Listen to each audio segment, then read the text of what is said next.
आप आई साहिब पे ऐसा आरोप कैसे लगा सकती हैं? संसार में प्रत्येक माता पिता अपनी पुत्री के संबंध करने से पूर्व लड़के की परिवार की मान मर्यादा, आर्थिक स्थिति देखते हैं। ऐसा करने से संबंध सौदा नहीं बन जाता है। हमारे विवाह भी ऐसे ही हुआ था। शुरुआत में हम भी प्रसन्न नहीं थे, पर आई साहब ने आपको इस परिवार का भाग बनाने का पूरा प्रयास किया था, वही नहीं? मैंने तो ये तक कह दिया था कि वो आपको अपनी बेटी से अधिक प्रेम करेंगी। आपको तो सास जैसी माँ मिली है, कुछ को तो माँ भी सास जैसी मिलती है। आपको तो अपने ससुराल में इतना प्रेम मिलता है कि आपको अपनी मायके की याद तक नहीं आती। संसार में ऐसी कोई भी लड़की नहीं है ब्योताई जिसे अपने मायके की याद नहीं आती होगी। हमने जानबूझकर अपने मायके और आई बाबा से दूरी बना के रखी है, क्योंकि एक पौधे की जड़ें दो मिट्टियों में नहीं रह सकती। ब्योताई, अगर आप अपना पूर्ण ध्यान अपने पति पे देंगी तो संभव है कि सारी समस्याएं स्वयं मिट जाए। आप बहुत भाग्यशाली है ब्योताई कि आपके पति आपके साथ होते हैं। हमारा जीवन तो राव की प्रतीक्षा बन के रह गया है। रकमा के पास चिमाजी अप्पा के पत्र आते हैं, वो पढ़ के उनका समय कट जाता है, पर हमारे पास मात्र उनकी याद रहती है, वो भी आंसुओं से धुंधलाई हुई। हमें तो ऐसा लगता है उन्हें हमारी याद आती ही नहीं है।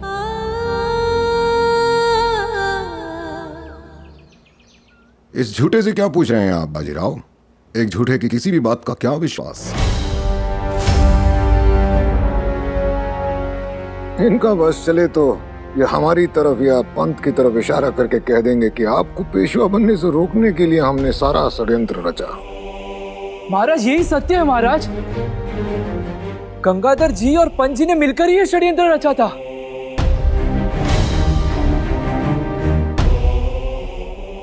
धूर्त है आप मोहन राव। आप धूर्त हैं, कलयुग के शकुनी हैं आप। हमें पहले से पता था कि स्वर्गीय पेशवा साहब के सम्मान समारोह में जो बाजीराव ने आपका अपमान किया था, उसका बदला लेने के लिए आप झूठ कहेंगे। फिर भी हम चाहते थे कि आप अपना पक्ष स्वयं महाराज के सामने रखें, इसलिए हमने आपको दरबार में आने दिया, क्योंकि हमें पता था कि बाजीराव अपने पिता पर लगाए गए सभी आरोपों को गलत सिद्ध करेंगे, और उन्होंने यही किया। बाजीराव ने इस दरबार में अपने पिता के सम्मान की रक्षा की है। वो एक आदर्श पुत्र हैं।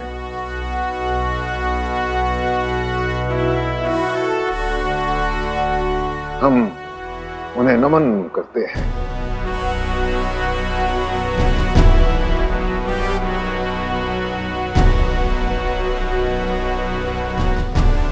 किंतु महाराज, इस सत्य से ये सत्य नहीं बदलता कि स्वर्गीय बालाजी ने अपने अनुभवहीनता के चलते कुछ निर्णय ऐसे लिए जिनका मूल्य हमारी जनता को आज चुकाना पड़ेगा।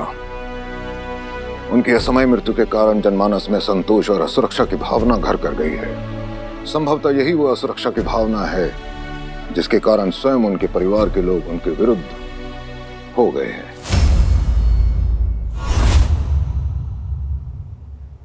महाराज, आचार्य चाणक्य ने अर्थशास्त्र में लिखा है, ऋण शेष शेषाचग्नियाग्र व्याधिशेष स्थिति च पुनश्च वृद्धेत यथा समत न वेक्षेत।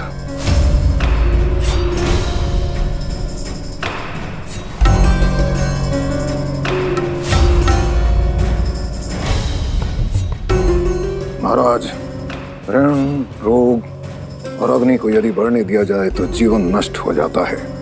इसलिए हमारा ऐसा मानना है कि इस ऋण को शीघ्र चुकाना आवश्यक है, अन्यथा जनमानस में असंतोष पैदा होगा और वो शासन के विरुद्ध खड़े हो सकते हैं और राज्य में गृह युद्ध की स्थिति उत्पन्न हो सकती है।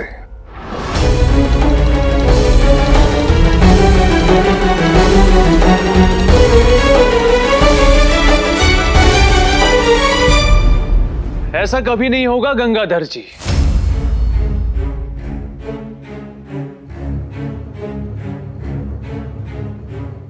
मेरे बाबा ने हर निर्णय आम व्यक्ति का भला बुरा सोचकर ही लिया था शाहू महाराज जी। इसलिए उन्होंने कुछ लोगों से बहुत सारा ऋण लेने की जगह बहुत सारे लोगों से थोड़ा थोड़ा ऋण लिया। ठीक ऐसे ही जैसे बाग में मधुमक्खी हर फूल से थोड़ा थोड़ा रस लेती है, फूल भी नहीं मुरझाते और शहद भी बन जाता है। पंत और गंगाधर जी ने समस्या पर जितना ध्यान दिया, यदि उसका 1% भी ध्यान समाधान पर दिया होता तो आज ये स्थिति नहीं होती।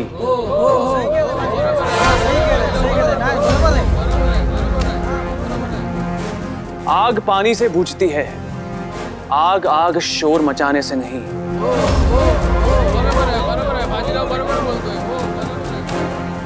और जहां तक मेरा विचार है, जनता अपने होने वाले पेशवा से शोर मचाने की नहीं, आग बुझाने की अपेक्षा रखती है।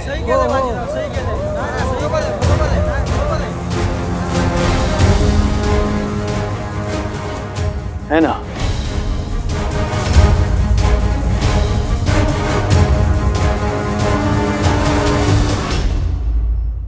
आप हमेशा मेरे भाव में कमियां देखती रहती वाहिनी। आपने कभी नहीं देखा कि उन्होंने आपके लिए क्या क्या किया है। वो सब करते हैं, बस जताते नहीं है। आप उनकी प्रतीक्षा कर पाती है क्योंकि उन्होंने आपसे वादा किया है कि चाहे वो आपसे कितना भी दूर क्यों ना चले जाए, वो लौट कर अवश्य आप ही के पास आएंगे। वहिनी, आपके सम्मान के लिए भाव ने मोहन राव को अपने मित्रों का अपमान भी क्षमा कर दिया। मेरे भाव जैसा पति संसार में किसी को भी नहीं मिला, मुझे तो बिल्कुल नहीं। शांत हो जाइए दोनों। भीऊ भाई, अपने भाग्य से लड़ती रहेंगी तो भाग्य आपसे लड़ता रहेगा। अब भाग्य से लड़ना छोड़िए और अपनी बहनी से भी। दूसरों की गृहस्थी में मत झांकिए, अपनी गृहस्थी संभालिए। दरबार हो या दाम्पत्य, सम्मान मांगा नहीं जाता, कमाया जाता है।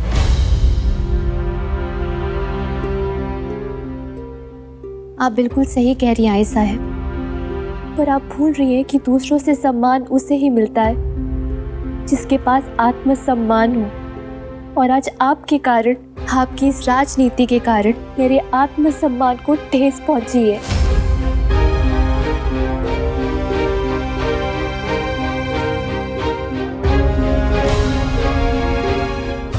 बाजीराव, आप बचपन से लेके आज तक एक अद्वितीय योद्धा रहे हैं। सभी जानते हैं कि हमारे हृदय में आप और आपके पिता के प्रति एक विशेष स्थान है। हम आपके गुण जानते हैं तो हम आपकी कमियां भी जानते हैं बाजीराव। आंधी को अपने लक्ष्य तक पहुंचने की इतनी जल्दी होती है कि अपने मार्ग में आने वाले हर चीज को वो बाधा समझकर उड़ा देती है।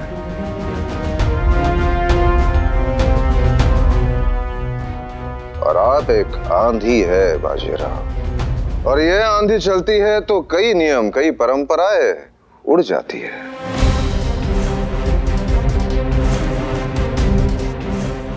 इसी कारण हमारे मन में प्रश्न उठता है कि पेशवा पद के लिए आप कच्चे तो नहीं।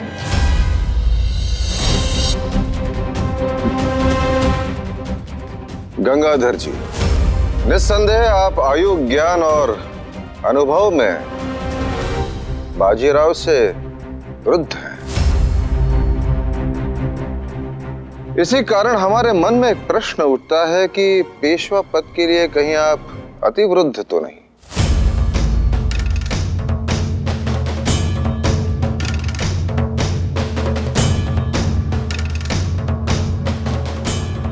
इसलिए हमने निर्णय लिया है कि पेशवा पद के लिए कल सुबह जनता के समक्ष दरबार में बाजीराव और गंगाधर जी के बीच में कसौटी होगी। जो भी इस कसौटी में खरा उतरेगा वही इस साम्राज्य का भावी पेशवा होगा।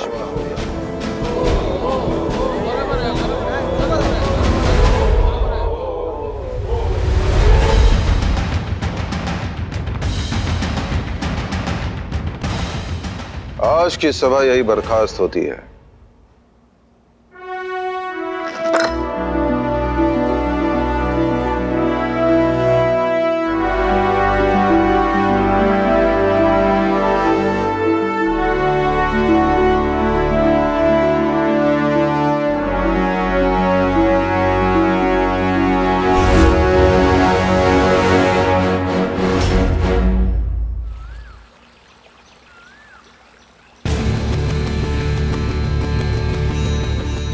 ये सब कैसे हुआ मस्तानी?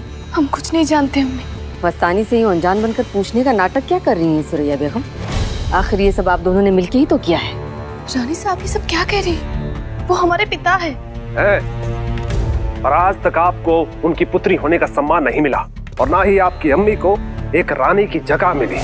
बचपन से लेकर आज तक आप और आपकी अम्मी इस अपमान की अग्नि में जलती रही मस्तानी, और वर्षों से अपने अंदर विष पाल रही थी। और जब पिताजी ने आपको हमारे ऊपर शस्त्र ताने हुए देख लिया तो आपने सारा विष उगल दिया। आपका दिया प्रसाद खाते ही महाराज की स्थिति बिगड़ गई। आपने अपने पिता ही नहीं, बुंदेलखंड के महाराज की हत्या करने का प्रयास किया है मस्तानी। इसका दंड आपको और आपकी माँ को अवश्य मिलेगा। ये सब कुछ झूठ है। हमने अपने पिता को जहर नहीं दिया है। सिपाहियों, मस्तानी और उसकी अम्मी को तब तक नजरबंद रखा जाए जब तक महाराज की स्थिति में सुधार नहीं हो जाता। रानी साहब ऐसे मत कीजिए, मस्तानी बेकसूर है। इन्हें लेकर जाओ।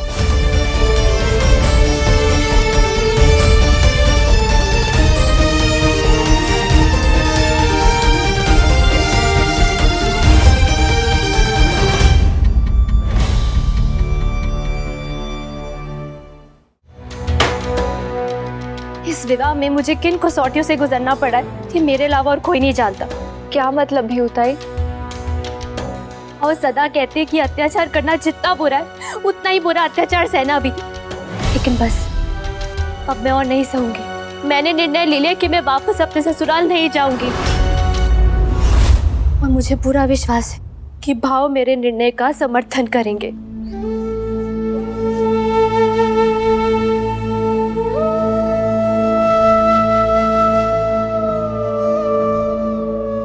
ताई, हम जानते हैं आप इस समय जावाई बापू से ही नहीं, आई साहिब और ताई साहिब से भी रूठी हैं, और अपनी जिंदगी का इतना बड़ा निर्णय क्रोध में लेना उचित नहीं है। मैं जानती हूँ कि मैं जो कर रही हूँ वो गलत है। भाव ने तो स्वयं मुझे समस्याओं से लड़ना सिखाया, भागना नहीं। पर अब मैं थक चुकी हूँ भाईनी। आई साहब भले मेरे दुख को ना समझे, पर उन्हें मेरे हट को समझना होगा। मैं भी तो देखूं कि आई कब तक मेरे लिए अपना प्रेम नहीं दिखाती।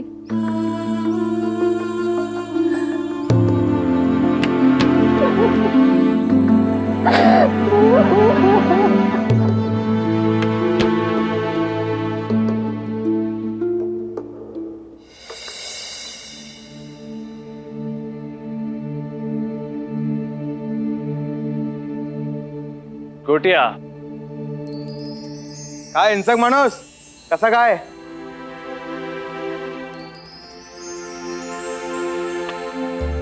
यहाँ क्या कर रहा है? तुझे क्या लगता है इतनी उथल पुथल में राधा काकू शांत बैठेंगी? उन्होंने मुझे भेजा है ताकि मैं यहाँ की पल पल की जानकारी उन्हें भेजता रहूं। तेरा गोटिया काकू का गुप्तचर बनकर आया बाजी। आई साहिब, तो फिर उन्हें समाचार भिजवा दीजिए कि वे अपना मन पक्का कर लें, क्योंकि कल दरबार में साहू महाराज की कसौटी पर उनके सुपुत्र श्री बाजीराव हमसे हारने वाले हैं। शिव शिव शिव शिव गंगाधर जी, हारने वाले व्यक्तियों का इस तरह से उपहास नहीं करना चाहिए। उनके प्रति दया भाव दिखाना चाहिए। अन्यथा ना नहीं। हमारी बात का मर्म मात्र इतना था कि आपकी आई साहेब कदाचित आपकी हार से विचलित ना हो जाए। गंगाधर जी, हमारे भाऊ 12 साल के थे जब उनका डर निकालने के लिए हमारे आई साहब ने उन्हें मौत के मुंह में ढकेल दिया था। जो आई अपने बच्चे को मौत से लड़ते हुए देखकर विचलित नहीं होती, वो इस छोटे से कसौटी से कैसे विचलित होगी? इसलिए आप अपनी बड़ी बड़ी बातें करना बहुत आसान है, पेशवाई संभालना कोई बच्चों का खेल नहीं। वृद्ध को दूसरे की आयु का नहीं, अपनी जलवायु का ध्यान रखना चाहिए। पंत जी, पेशवाई संभालना आपके लिए खेल होगा, मेरे लिए मेरा कर्तव्य है पंत, जिसे निभाने से मैं पीछे नहीं हटूंगा।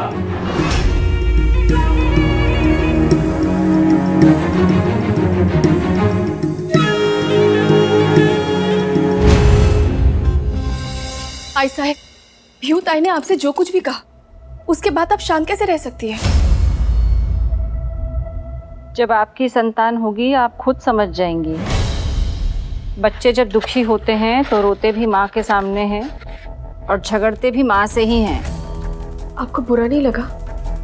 बुरा संसार की बात का लगता है, अपनी संतान की बात का नहीं। संतान जब चल नहीं सकती तो माँ की गोद में रहती है, जब माँ की गोद से उतर भी जाती है तब भी माँ के दिल से नहीं उतरती। क्या मैं अंदर आ सकता हूँ भाई साहब?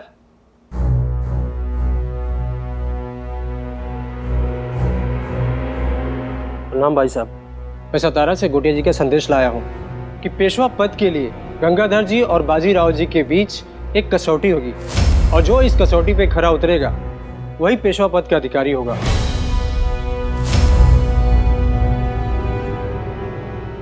हाय साहब, अब क्या होगा? आप अपने पति को नहीं जानती वहीनी, पर मैं अपने भाव को अच्छे तरीके से जानती हूँ। संसार की ऐसी कोई कसौटी नहीं जिस पर मेरे भाव खरे ना उतर सके। भीऊ ताई, आप हमेशा ये क्यों कहती हैं कि हम अपने पति को नहीं जानते? हमेशा उनके और हमारे संबंध में कमियां क्यों ढूंढती रहती है? शांत।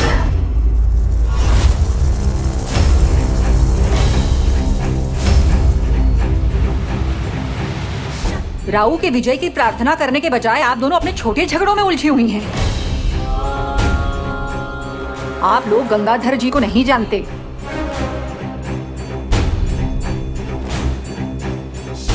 वो एक अत्यंत ही चतुर राजनीतिज्ञ है। पेशवाई पाने के लिए कुछ भी कर सकते हैं।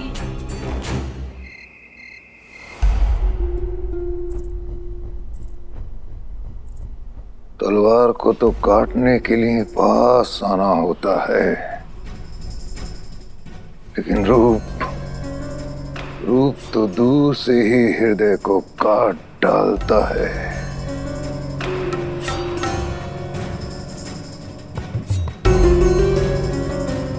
बाजीराव को कल दरबार में पहुंचने से रोकने के लिए मात्र तुम्हारा रूप काम नहीं आएगा।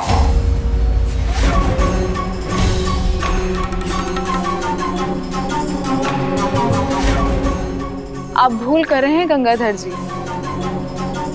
डंक बिच्छू मारता है, तितली नहीं।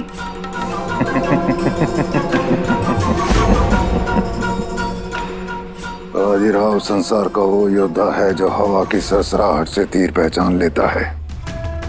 उस तक तीर पहुंचाना है तो तीर को फूल में लपेट कर ही मारना होगा। बाजीराव संसार का सबसे बड़ा वीर है, किंतु है तो पुरुष ही।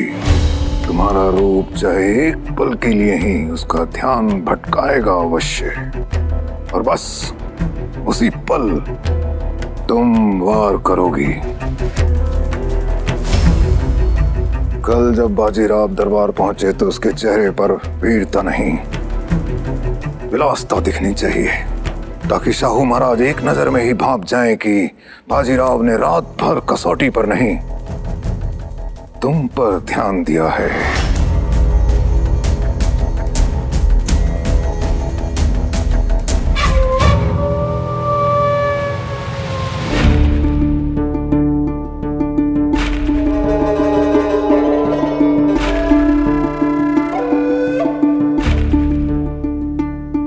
वाह गंगाधर जी वाह। चतुर की चतुराई ने तो अपनी चाल चल दी, परंतु आपको विश्वास है कि ये मंदाकिनी आपका काम कर पाएगी? हमें ये नहीं भूलना चाहिए कि बाजीराव में केवल वीरता नहीं, उसमें बुद्धि भी है और विवेक भी।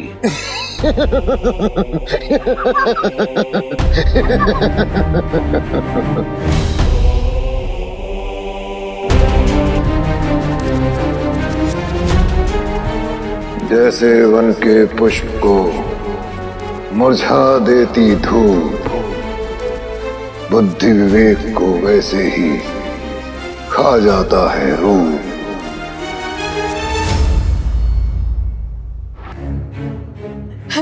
सरकार, मेरे बच्चों को बचा लीजिए सरकार। क्या हुआ तुम्हारे बच्चे को?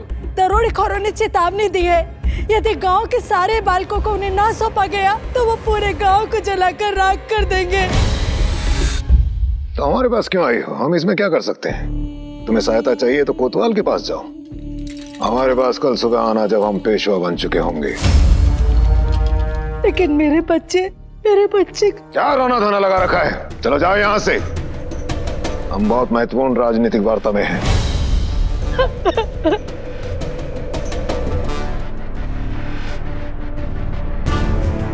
बाजीराव, कल तुम कसौटी ही नहीं हारोगे, अपने परिवार का गर्व भी हारोगे।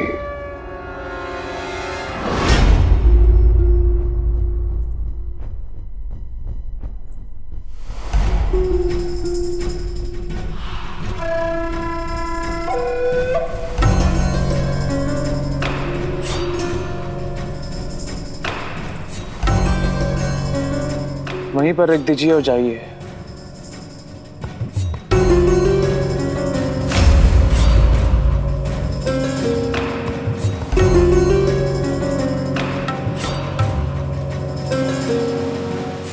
देवी, कुछ कहा मैंने आपसे? जाइए यहाँ से। अब कल की कसौटी को लेकर बहुत परेशान लग रहे हैं, और मेरे होते ऐसा हो कि अच्छा नहीं लगता।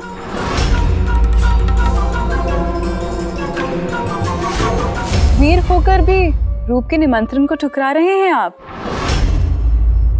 वीरता के साथ मर्यादा और रूप के साथ लज्जा ना हो तो दोनों अर्थहीन होते हैं देवी। मेरे संस्कार एक नारी का अपमान करने से मुझे रोक रहे हैं। इससे पहले कि आपको कुछ और कह दूं, मैं स्वयं इस कक्ष से निकल जाता हूँ। वो तो दिन के संस्कार होते हैं ना बाजीराव, रात के तो कुछ अलग ही होते हैं। संस्कार वस्त्र की तरह नहीं होते कि जब मन चाहा उसे बदल दिया। हाथ छोड़िए और मुझे जाने दीजिए। मंदाकिनी के तट तक आएंगे और बिना स्नान किए चले जाएंगे।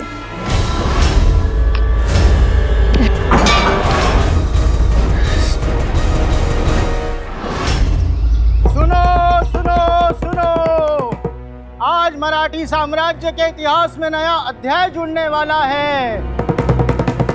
आज शाहू जी की कसौटी के जरिए नया पेशवा चुना जाएगा। क्या होगी शाहू जी की कसौटी और कौन उसमें खरा उतरकर बनेगा नया पेशवा?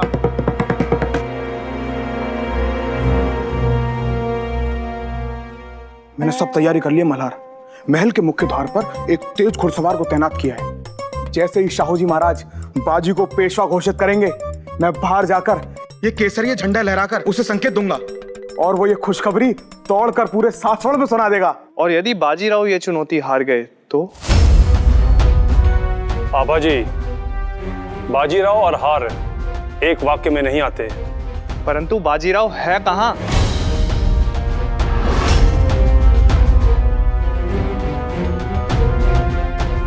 न तो बाजीराव कहीं नजर आ रहा है और ना ही चिमाजी। कम से कम आज तो उन्हें नियम का पालन कर समय पर आना चाहिए था। उनके कारण हमने अपने व्यापारी मित्रों से शत्रुता मोल ली है। यदि वो अपनी लापरवाही के कारण हार गए तो मात्र वो ही नहीं, हम सब बर्बाद हो जाएंगे। हमने सब जगह ढूंढ लिया है, पर ना ही कहीं बाजीराव का पता चला और ना ही चिमाजी का। हमारे गांवों की उम्र इतनी लंबी कैसे हो सकती है? वो सौतेले ही सही, लेकिन जगत राज तुम्हारे भाई हैं। तुमसे इतनी नफरत कैसे कर सकते हैं? अपना बदला लेने के लिए उन्होंने अपने ही पिता को नुकसान पहुंचाया। सिर्फ यही एक वजह तो नहीं हो सकती अम्मी,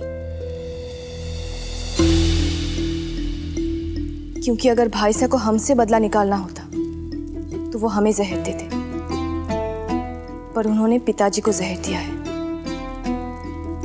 इसका मतलब इसके पीछे कोई बहुत बड़ी चाल है।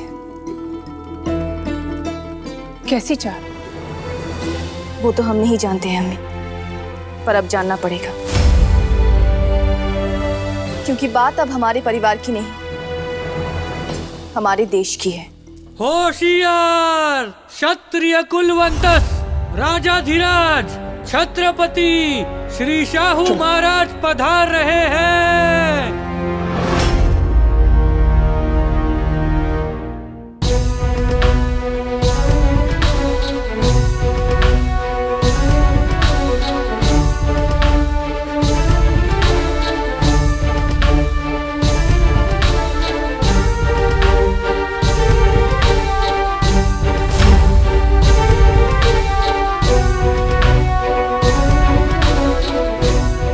ये हिंसक मानू अब तक आया क्यों नहीं? महाराज, बाजीराव अभी तक दरबार में उपस्थित नहीं है। प्रतीत होता है कि कसौटी में अपनी पराजय के भय से भाग गए। बाजीराव कसौटी से दूर नहीं, कसौटी की ओर भागते हैं।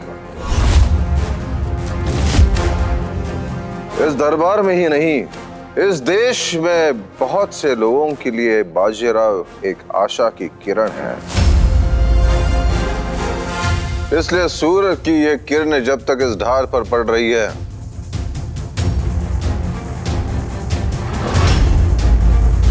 तब तक हम बाजीराव की प्रतीक्षा करेंगे। और तब तक यदि बाजीराव दरबार में उपस्थित न हुए तो गंगाधर जी को विजेता घोषित किया जाएगा।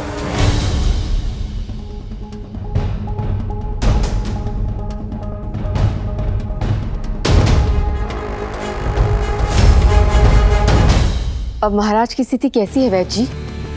रानी साहब, अब सब कुछ समय के हाथ में है।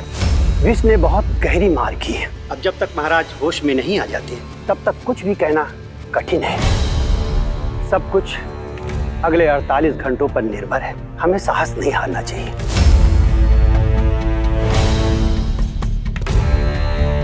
रानी साहब, ये औषधि महाराज को हर 2 घंटे में देती रहिएगा।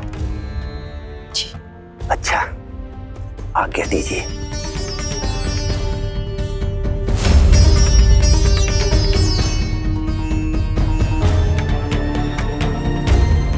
राजकुमार, राजकुमार, राजकुमार, क्या हुआ?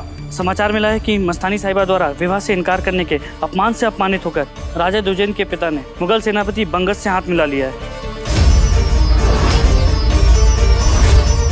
बंगस के पास एक बहुत बड़ी मुगल सेना है। अगर इस समय उसने बुंदेलखंड पर आक्रमण कर दिया तो बुंदेलखंड को बचाना बहुत ही मुश्किल हो जाएगा।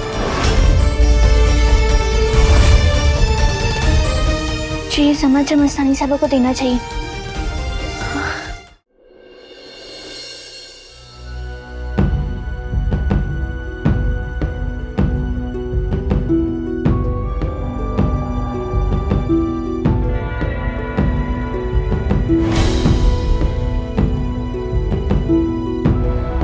मंदाकिनी के तट तक आएंगे और बिना स्नान किए चले जाएंगे।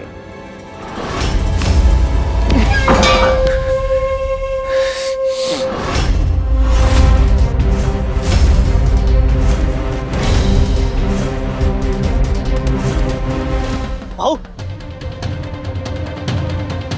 क्या हुआ भाऊ? कुछ नहीं चिमा, आप ठीक तो है?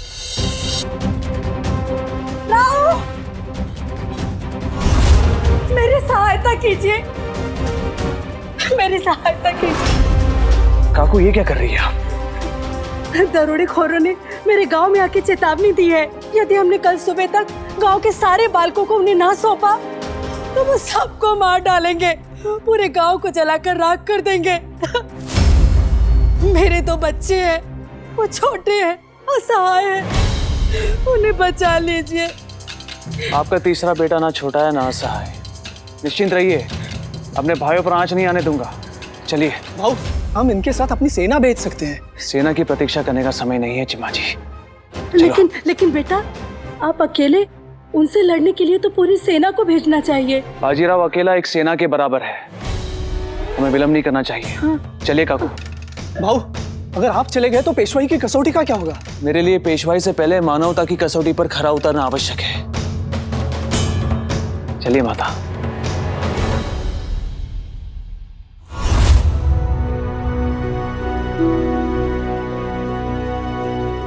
पिता के कंधे पर बैठकर युद्ध भूमि में जाना अलग बात है, किंतु स्वयं के दम पर कसौटी का सामना करना अलग बात है।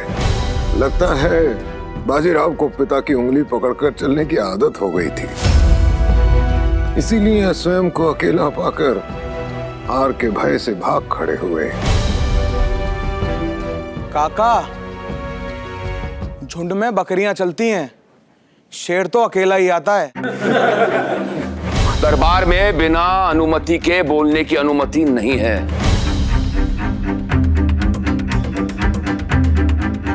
पर शाहू जी महाराज के दरबार में सत्य बोलने के लिए अनुमति नहीं लेनी पड़ती।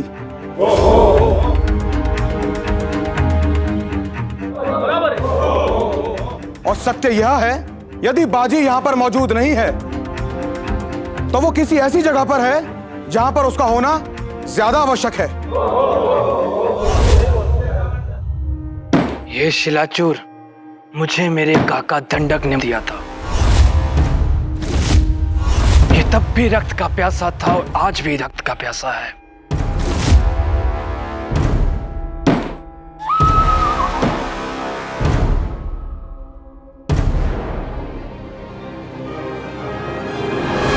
है ना शिलाचूर?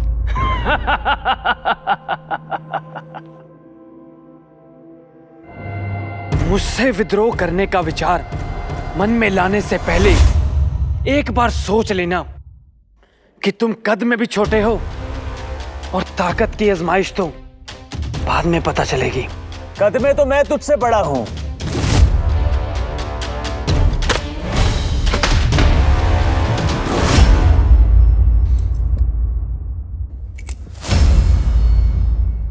पर ताकत का पता आजमाइश के बाद ही पता चलेगा।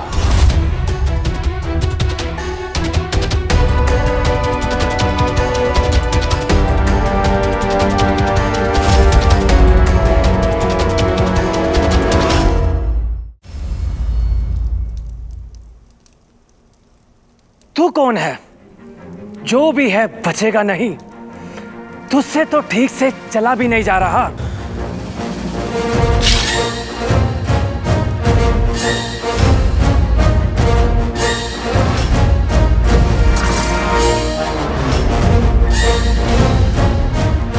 कोई भी नशा इतना बड़ा नहीं हो सकता कि वो मेरी नजर को मेरी मंजिल से, मेरे हाथ को मेरी तलवार से और मेरे दिल को मेरे मातृभूमि की रक्षा से हटा सके। तू है कौन?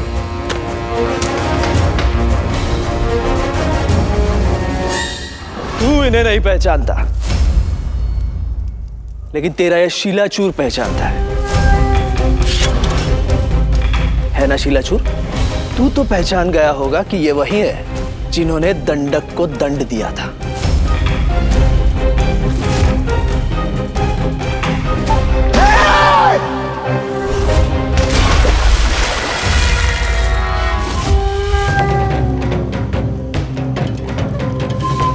बाजी?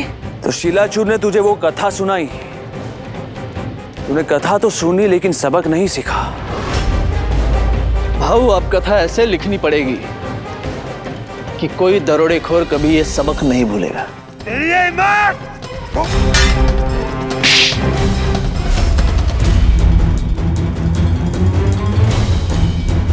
और तुझे दिखाई नहीं देता मैं चिम्मा जी साहिब से बात कर रहा हूँ।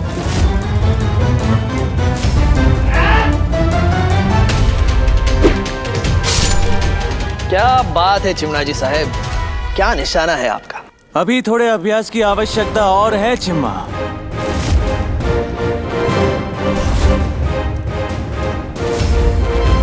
तैयार हो जाइए भाऊ, युद्ध अभी शुरू ही होने वाला है। क्या पंडित जी इतने शास्त्र पढ़े पर ये नहीं सीखा, युद्ध तो सिर्फ वीर से किया जाता है, दुष्ट को केवल दंड दिया जाता है। खत्म कर दो इन्हें।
मुझे क्षमा कर दो बाजी। जब दंडक से लड़ा था तो पापियों को मारना नहीं आता था, अब छोड़ना नहीं आता।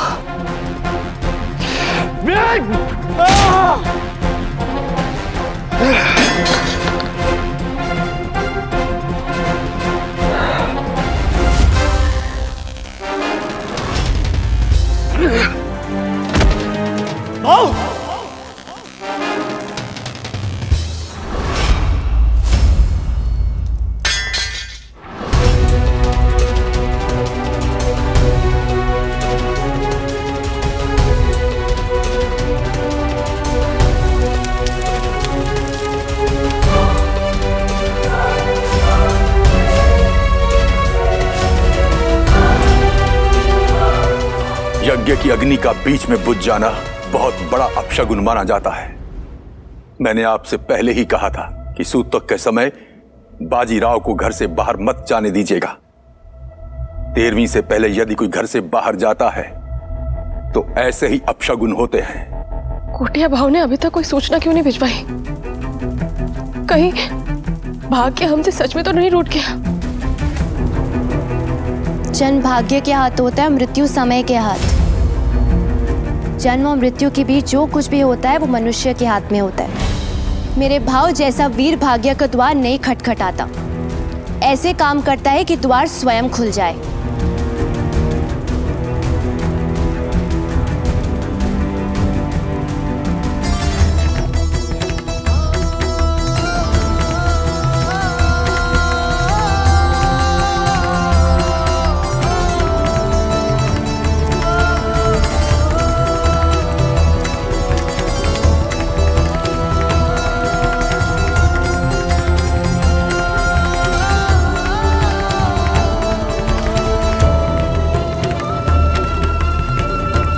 भट्ट जी, भीऊबाई सही कह रही है। हमें भाग्य पर विश्वास है, पर उससे भी ज्यादा विश्वास हमें अपने पुत्र पर है, क्योंकि वो अपना भाग्य स्वयं लिखता है। आप यज्ञ पुनः आरंभ कीजिए। जी।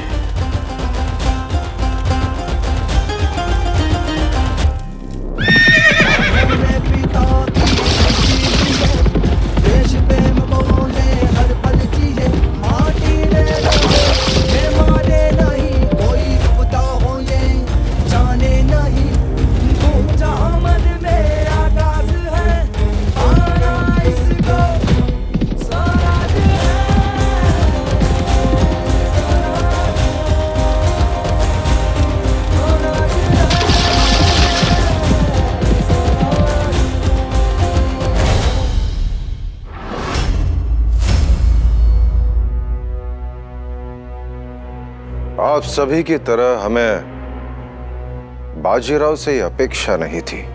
उन्होंने हम सबको निराश कर दिया, पर हमें प्रसन्नता है कि इस कसौटी को गंगाधर जी जैसे अनुभवी और नीति कुशल व्यक्ति ने जीता है। इसलिए हम घोषणा करते हैं कि गंगाधर जी आज से हमारे नए